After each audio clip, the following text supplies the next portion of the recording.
able to investigate. I have a bill, H.R. 1350, that asks that number to be increased by 1,000. I ask my colleagues to help co-sponsor it, and let's bring some reason and justice back to the financial markets of our country and justice to the American people. Mr. Speaker, I thank you and yield back my remaining time. The gentlelady yields back. At this time, the chair now recognizes the gentleman from Georgia, Mr. Scott, for 5 minutes.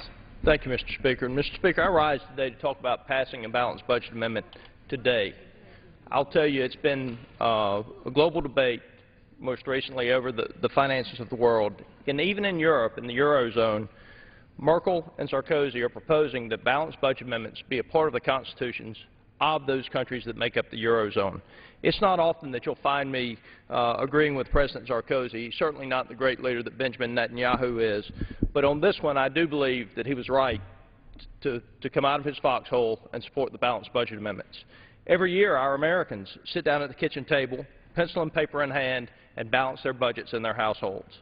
Every American business owner will tell you that they cannot continually deficit spend the way this country has well over the last decade. Mr. Speaker, the people of Georgia's 8th Congressional District are hardworking and responsible people. They expect the same of their government leaders. They work each day to ensure that the future remains bright for their children and grandchildren, and they sent me here to do the same. The work that will be required by the balanced budget will not be easy, but Americans are counting on us. They're counting on us to make tough decisions and put Americans back on a path to prosperity. Passing the balanced budget amendment is the first step to that, Mr. Speaker, and I gladly yield my time. The gentleman yields back. The chair now recognizes the gentlewoman from Wisconsin, Ms. Moore, for 5 minutes. Thank you so much for recognizing me, Mr. Speaker. Later on today, we will be considering the so-called balanced budget amendment. And while I join my colleagues in sharing the view that we need to gain control of our national debt, I rise, Mr. Speaker, to commiserate our loss of a balanced perspective on what we, as elected representatives of the people of the United States of America, regard as assets and liabilities on our American government balance sheet. I'm appalled, Mr. Speaker, at our loss of perspective on what good government really means as we balance our policy priorities in this moral document, our budget.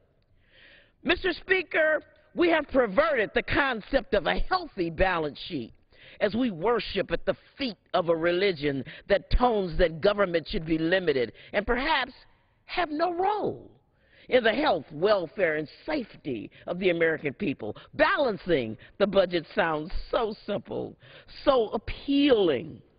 But that's not a truthful description of what this balanced budget amendment would do. This amendment is nothing more than a Trojan horse hiding the Republicans' true ambition, which is requiring major cuts to vital programs, dramatically shrinking the legitimate role of government, and enshrining this agenda in the United States Constitution. A balanced budget, a balance sheet, Mr. Speaker, contains both assets and liabilities.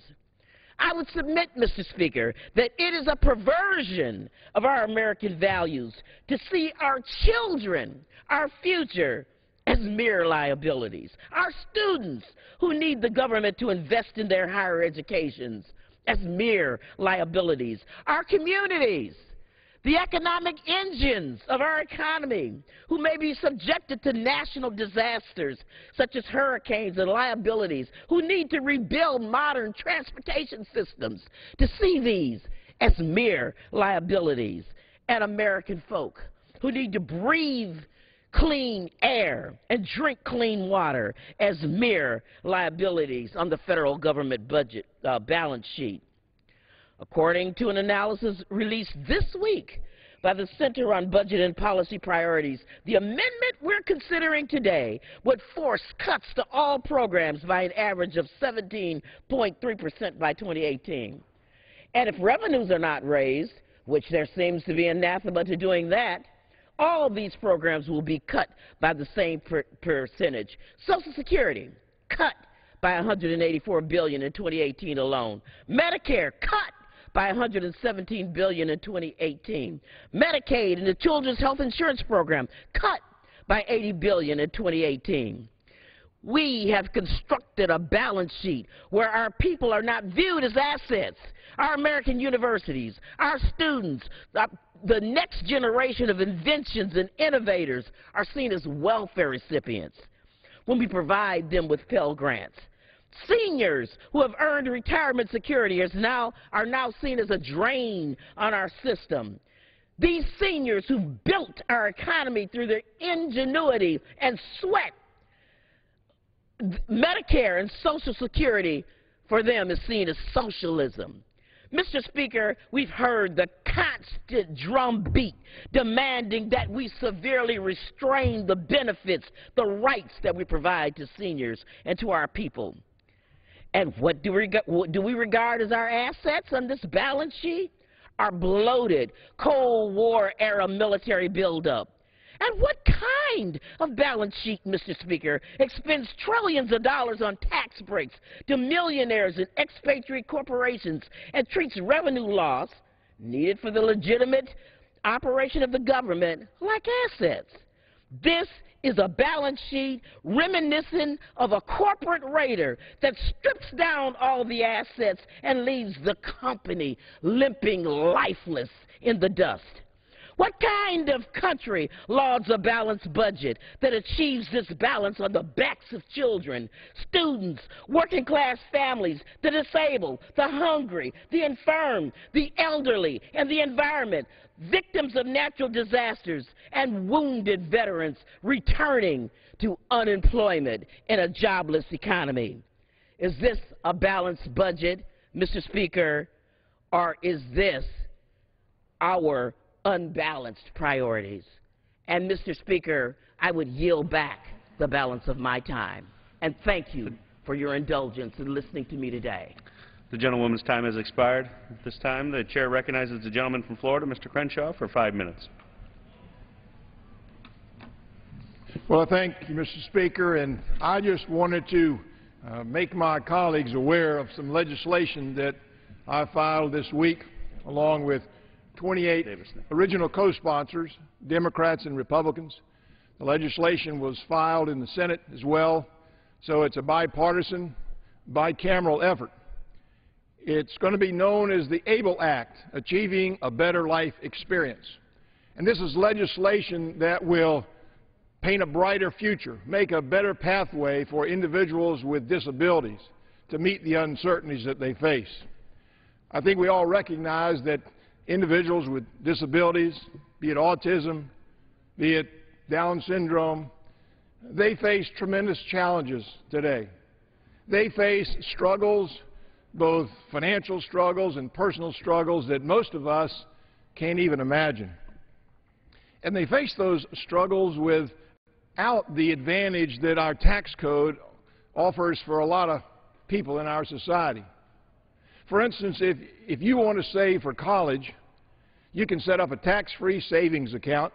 The proceeds grow tax-free, and you can use those monies to pay your college tuition. If you want to save for retirement, you can set up a tax-free savings account. Those proceeds grow tax-free, and you can use those dollars in your retirement years. If you want to save for medical insurance premiums, you can set up a health savings account, and that account has tax advantages. And yet there are no vehicles like that for individuals with disabilities.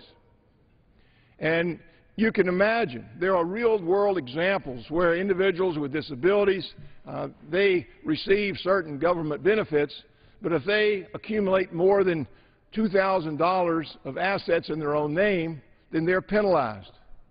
And we have examples of individuals who've had to say no when somebody wanted to give them a birthday check, to say no when somebody said, I'd like to help you with your housing. And we have to ask ourselves, is this any way to treat those among us who are the most disadvantaged?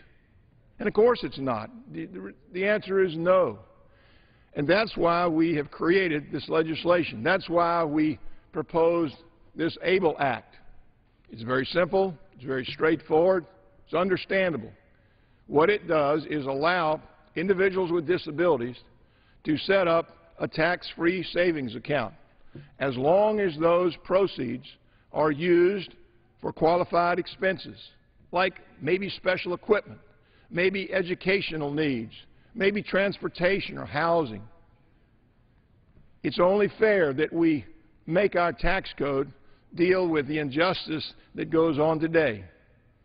It's trying to make that tax code more fair, to treat everyone more equal. And I think those of us who are more fortunate have an obligation to help those who are less fortunate. So, Mr. Speaker, I urge my colleagues to take a look at this. Again, it's a bicameral, bipartisan. It shows that we can work together to meet the needs of those among us who do need our help. It's much needed, it's long overdue, and I hope that we can pass this year.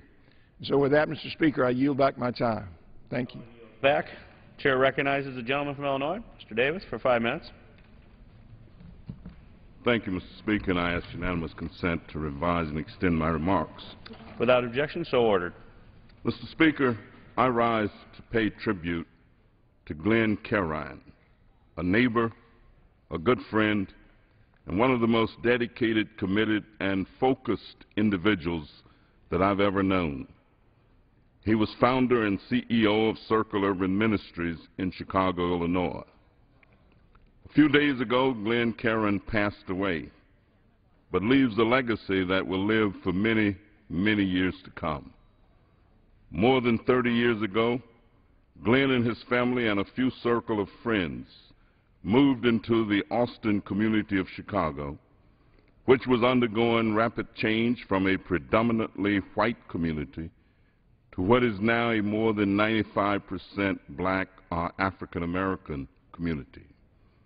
With his circle of friends, Glenn organized Circle Urban Ministries, which has lasted for more than 30 years and has become one of the most effective faith-based urban redevelopment organizations in the nation. Under Glenn's leadership, programs in health care, legal assistance, housing rehabilitation, management, youth outreach, leadership development, homelessness, ex-offender reentry, food distribution, and education are bringing hope and help to thousands of people each year. Glenn co-authored an award-winning book with a black minister and friend of his, the Reverend Raleigh Washington, entitled Breaking Down Walls, a model of reconciliation in an age of racial strife. He has traveled extensively to speak on the topic of racial reconciliation and has been a frequent guest on television and radio. He has been a contributing author of 3 other books about inner city life and work, and has written many other articles for publication. Glenn has a BA in Bible theology from the Moody Bible Institute and a BA in sociology from Wheaton College. Except for a brief 2-year period while studying at Wheaton College, Glenn, his wife Lonnie, and their 3 children have lived in the Austin community for more than 30 years. In 1997, he was recognized for his contributions by becoming the first American to be awarded a doctorate of peacemaking from Westminster College. In receiving this honor, he joined the ranks of previous grantees, Nobel laureate Mariette Maguire of Northern Ireland, Mrs. Leah Rabin, wife of slain Prime Minister of Israel, and the Grand Mufti of Egypt, Dr. Mohammed Saeed Tantawi, the highest authority on Islamic law in Egypt. Glenn is a legend in our community. His family, neighbors, friends, and community will truly miss him, and may he rest in peace. I yield back, Mr. Speaker. Gentleman yields back. Chair recognizes the gentleman from Illinois, Mr. Rush, for 5 minutes.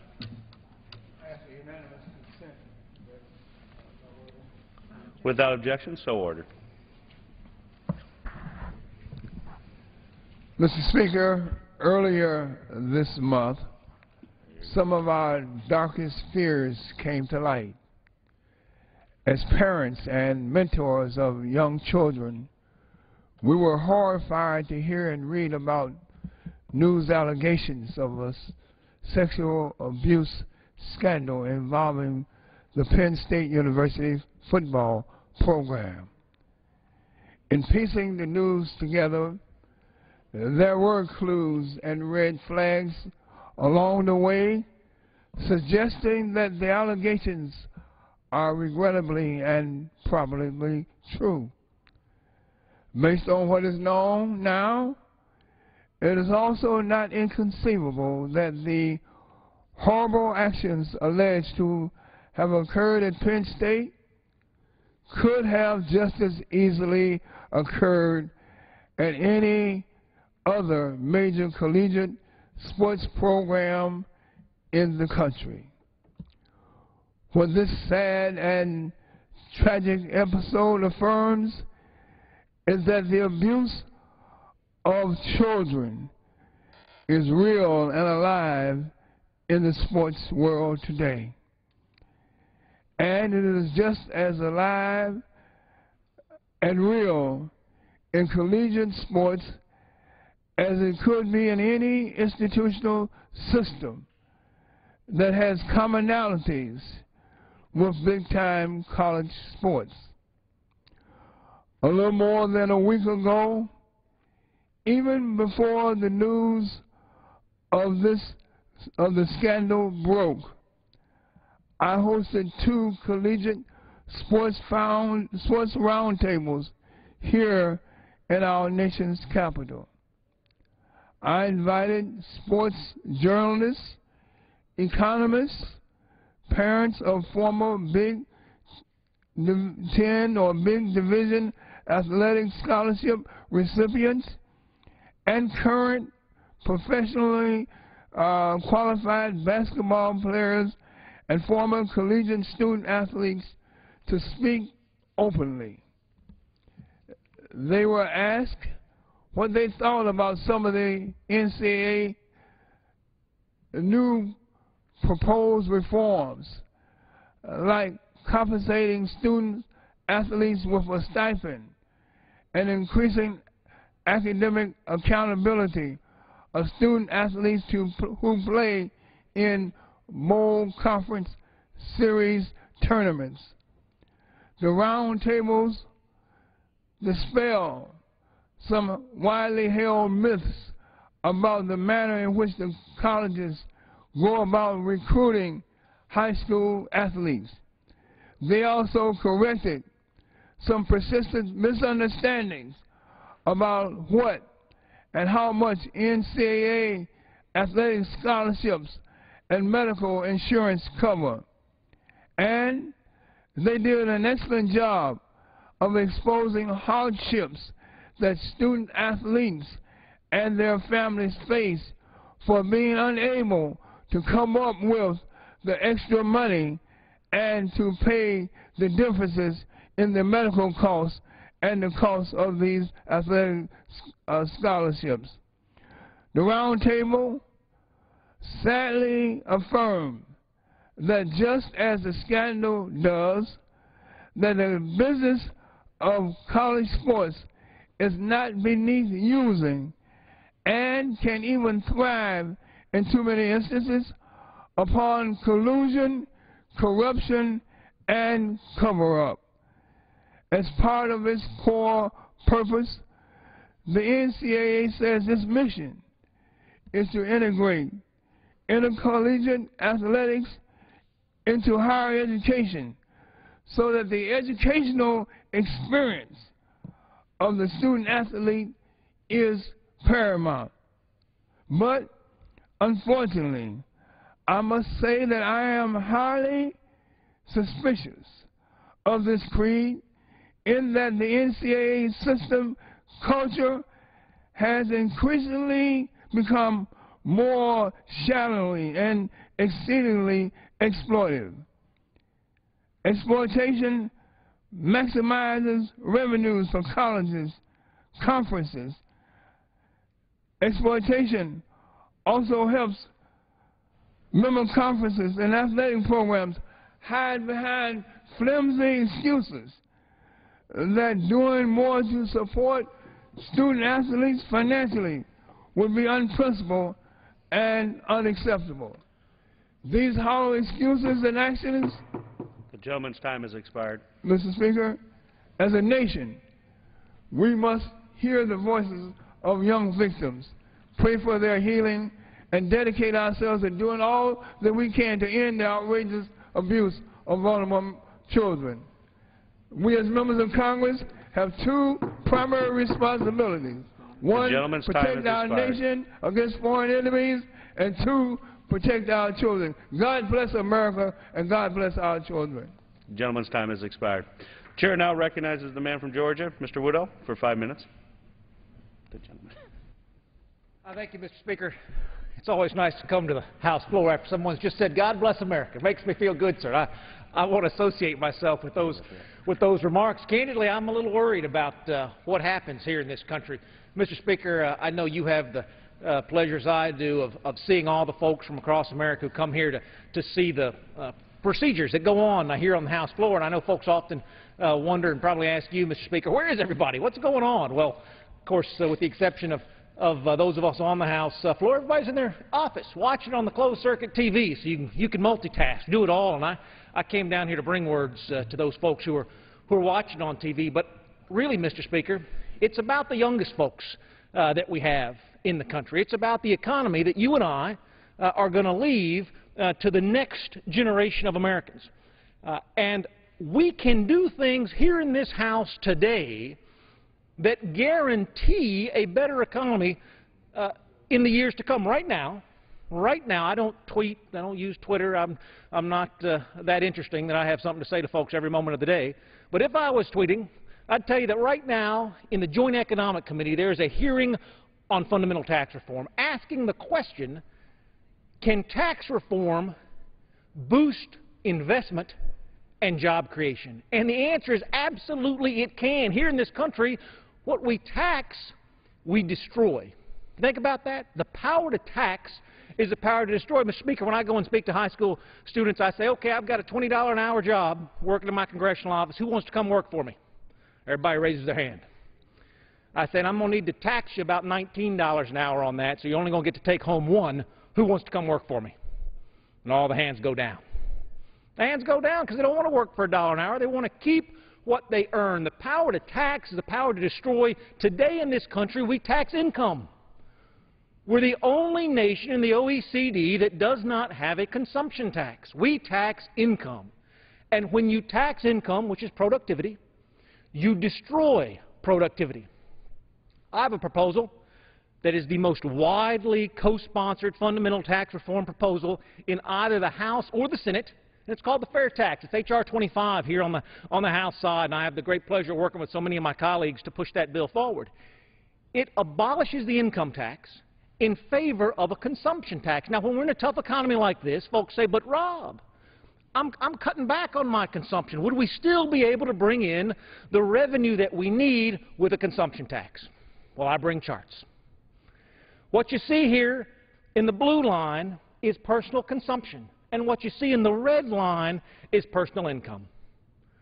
The red line represents what we tax in the income tax, and the blue represents what we would tax in the consumption tax. And what you see is two things.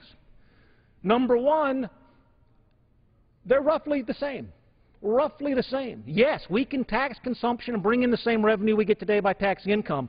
But when they're different, it's because the volatility of the income is greater than the volatility of consumption. When you tax income, all you get to tax is income. When you tax consumption, you end up taxing income, plus savings people are spending, plus borrowing that they're doing. It's a much more stable tax. Why is that important? Mr. Speaker, what you know in your time here in the House, as I know from my time here in the House, is that if you give this House more money, we're going to spend it. I don't want to spend it. I wish we wouldn't. I'm going to vote no, but I'm going to lose. If you tax something that's volatile, in the boom years, the money comes pouring in. Do you think we save it for a rainy day? We don't. We spend it. And then when the down year comes, Folks are accustomed to that high spending level. What do? We borrow it from our children and our grandchildren and spend it anew. Having a stable income stream that doesn't have the highs and doesn't have the lows will lead to a better federal budgeting process. And taxing consumption, which is what we take out of the economy, instead of taxing income, which is what we put into the economy, will grow it. Mr. Speaker, a few years ago, the Joint Tax Committee here did a study, said how would we evaluate consumption taxes? We don't even have a model for it. How would we do it if we did away with the income tax, brought in a consumption tax? They brought in economic groups from the left and from the right. Of course, they disagreed about absolutely everything, those groups from the left to the right, all the way across the spectrum, except for one thing, Mr. Speaker. Every single economic modeling group agreed that if we moved to a consumption tax from today's income tax, America's economy would grow faster. Mr. Speaker, every dollar we can grow, every job we can create, they matter today, and I encourage folks to take a look at H.R. 25, the fair tax, as a mechanism for making that happen. I yield back the balance of my time. Gentleman's time has expired. Pursuant to Clause 12A of Rule 1, the Chair declares the House in recess until noon today. And the House returns at noon Eastern to debate a balanced budget amendment to the U.S. Constitution and federal spending for this budget year. House and Senate negotiators